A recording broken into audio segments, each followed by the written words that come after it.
ভেবেছিলাম অনলাইনে ভালোবাসা অনলাইনে থেকে যাবে, এটা কখনো বাস্তবে পূর্ণতা পাবে না। কিন্তু সে আমার ধারণা ভুল প্রমাণ করে দিয়েছে। সে বুঝিয়ে দিয়েছে সবাই বেইমানি করে না, কিছু মানুষ তাদের দেওয়া কথা রাখে। আমাদের সম্পর্কটা শুরু হয় ফেসবুক থেকে। তার ডেটে হাহা দেওয়ার কারণে তার সাথে ঝগড়া, তারপর কথা বলতে বলতে একসময় বন্ধুত্ব, তারপর ভালোবাসা। আমার বাসা ঢাকা আর তার বরিশাল। তার সাথে আমার সম্পর্কটা ছিল 3 বছরের। 3টা বছর যে কিভাবে কেটে গেল বুঝতেই পারলাম না। তার সাথে মেসেজিং, ভিডিও কল আর অডিও কলেই কথা হতো। আমি অনেকবার বলেছি যে চলো দেখা করি, কিন্তু ও সবসময় বলতো একবারে বিয়ের দিন সামনাসামনি দেখে নিও। ওর এসএসসি পরীক্ষা শেষ হলো আর তখন থেকে এই বাসা থেকে বিয়ের জন্য প্রেসার দেওয়া শুরু করে। ও আমাদের বিষয়টা ওর বাসায় জানায়, কিন্তু তারা কেউই রাজি না। তারা এত দূরে তাদের মেয়েকে বিয়ে দিবে না। অনেক বোঝানোর চেষ্টা করে, কিন্তু কোনো কিছুতে না কোনো লাভ হলো না। আমি ভেঙে পড়েছিলাম, ভেবেছিলাম আমাদের ভালোবাসার গল্পটা হয়তো অনলাইনেই শেষ হয়ে যাবে। হঠাৎই ওর ফোন বন্ধ।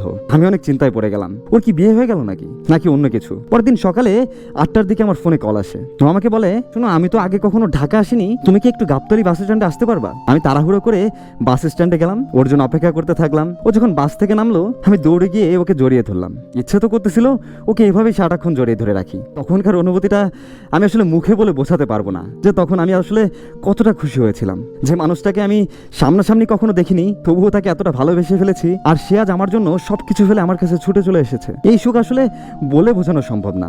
ওখান থেকে বন্ধুদের ফোন দিয়ে সরাসরি কাজে অফিসে চলে যাই, বিয়ে করে বাসায় যাই।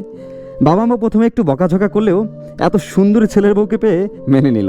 4 মাসের মতো হয়েছে ওর ফ্যামিলি মেনে নিয়েছে। এখন 2 ফ্যামিলিরই আমাদের বিয়ের অনুষ্ঠান নিয়ে আলোচনা চলছে। শীঘ্রই তারিখ ঠিক হবে, আমাদের জন্য দোয়া করবেন। আলহামদুলিল্লাহ আমরা দুজনে অনেক সুখে আছি। পূর্ণতার গল্পগুলো শুনতে ভালো লাগে, তাই না? কিন্তু সম্পর্ক পূর্ণতা পাওয়া কি এতটাই সহজ? কিছু পেতে হলে তার জন্য অবশ্যই কষ্ট করতে হবে। 2টা মানুষেরই মন থেকে চেষ্টা করতে হবে, তা না হলে সম্পর্ক পূর্ণতা পাওয়া সম্ভব না। লোক দেখানো বা মিথ্যা ভালোবাসার মায়া দিয়ে কখনো সম্পর্ক পূর্ণতা পায় না। আশা করি এই লোক দেখানো বা মিথ্যা ভালোবাসার মায়া অন্যকে দেখাবেন না।